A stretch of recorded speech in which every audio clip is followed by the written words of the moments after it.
Welcome to the Michigan Runner Show. Join us each time as we explore the people, the places, and the events that shape our great sport. Hi, I'm Jenny McCafferty for the Michigan Runner, and we're in Flint at the Bauman Running and Walking Store with Mark Bauman. And Mark, you have run more races than most people even ever thought about, but you've also been part of putting on Riverbend Strider races and some races that come from the store. What are some of the things that you like about being a race director? Best part about being a race director for me is seeing the people come in with a smile on their face after they've accomplished something, maybe their first time they've ever done a 5K or whatever the distance is, and have planned, trained for it, put that on their calendar, and for months they've been working up toward it, and to see that look of satisfaction on their face. So tell us a little bit about the Riverbend Striders, which have over the years put on a bunch of different kinds of races.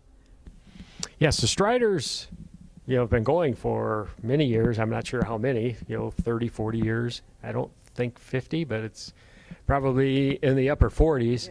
Yeah. And John Galt, got the Riverbend Strider started. I came in to help him out of college, and we put on many races. We had a Christmas stocking run that we gave away shoes and running suits before there was money in races, so we had all of the best runners from the state here because that was the best prizes you could get at the time. Oh, no kidding. Yes, we had some really fast times. I mean, Christmas stocking 4-mile course record was, I don't know, like 18:25 or something like that. Jeff Drenth ran that time in a 4-mile race. Jeff Drenth ran it one year. Yes, we had some really fast times before. This was before there was money.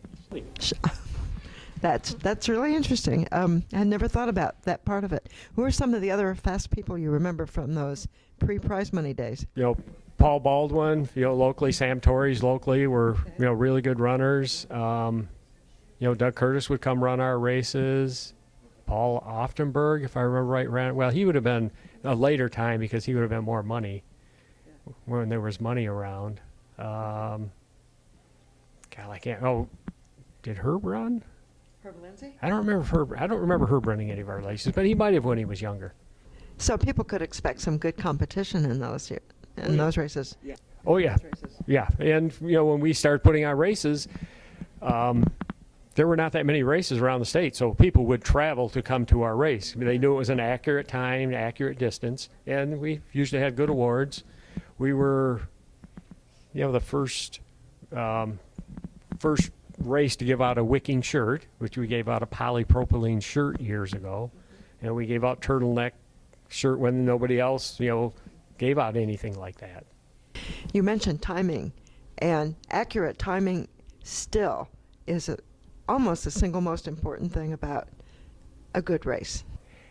Accurate timing, yes, it's important. Maybe not as much as it used to because so many people are wearing their own watches, and the accurate distance. You can have an accurate distance, and people come up complaining to you because their Garmin says something different. Every once in a while, a race will miss it, and we really notice the difference in how runners react when things are not just right in terms of distance and time. Yes, especially if it's long. Yes. I mean, there was one race we had several years ago that was an 8K race, and unfortunately I was in the lead car, and I laid out the course. And it had a slight dog leg in the course, and I'm sitting with a police officer in the car, we're chatting, and we missed the dog leg. And we come into the finish line, and I tell John Galt at the finish, and the reason at that time one of us would always lead a race was because of a police car taking people wrong on a course prior to that. So we made sure we were always leading them. Well, anyway, we get there, and I mean, it's only probably less than 100 yards short. Nobody complained. We did tell them, but because it was a little bit short and their times were fast, but nobody complained. They didn't say, gee, from mile 3 to 4, I was really fast. Well, there are so many good races. One of the races is still called the Bauman's Charity Run. Yes. Tell us about that one. That I started with the Arthritis Foundation years ago as a fundraiser, and still is a fundraiser. And we run that out of Kettering University. It's a 5K. And, the entry fee is reasonable, a wicking shirt, and has, decent awards and a lot of good food at the end. Reasonable entry fee. That's changing, isn't it? Well, the Striders are still pretty reasonable. We, the club, the Riverbend Striders as a club, our goal is, to keep the club sustainable. Okay. And we're not trying to make a lot of money on a race, and we're just trying to keep ourselves going. We, sometimes we'll get involved with charities, but sometimes the way we'll get involved with a charity is, the charity comes in, brings us volunteers. They bring in sponsors. Okay. They collect the money. We put the name on the back of the shirt, and that's the money they make is what they bring in. Oh. And then we, totally just run the race like we normally would. Okay. Well, that in itself is a huge contribution to that charity.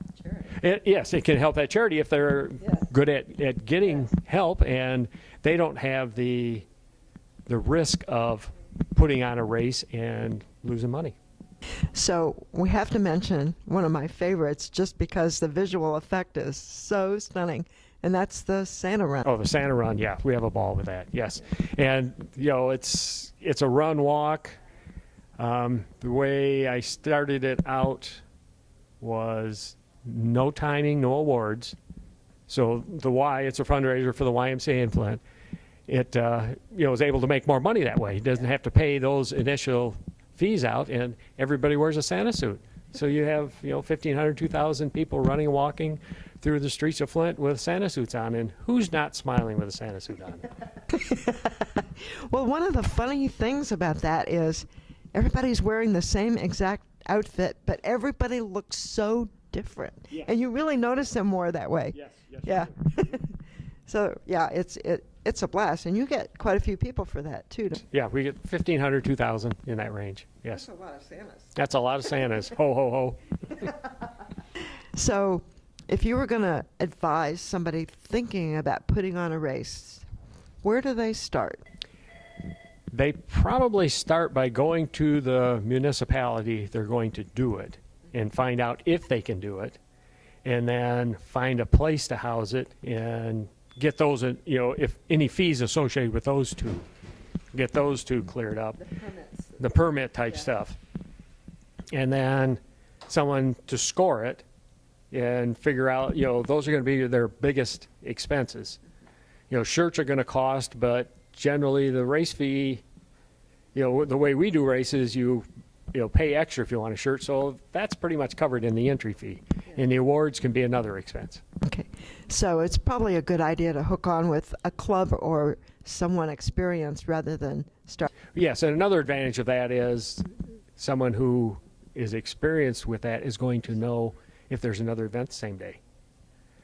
If somebody knew nothing about the crim, they started a race on a day of the crim, how are they going to do?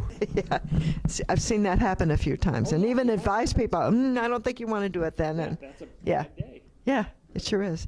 And there's been such a boom in the number of races that it almost seems as though individual races have lost runners because there's more races.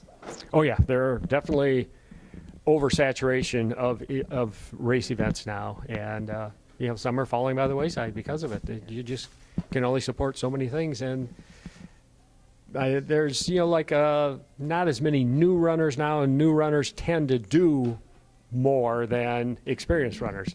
So then there's a little drop off that way too. Why do you think there are fewer new runners? Is it demographics? I think it's more demographics, yes. And we need more babies. Yeah, well, they're too far away from running. And people getting out of college, getting their career started, getting their family started, and then start thinking about themselves. And then that's when they start getting back into some kind of a fitness program.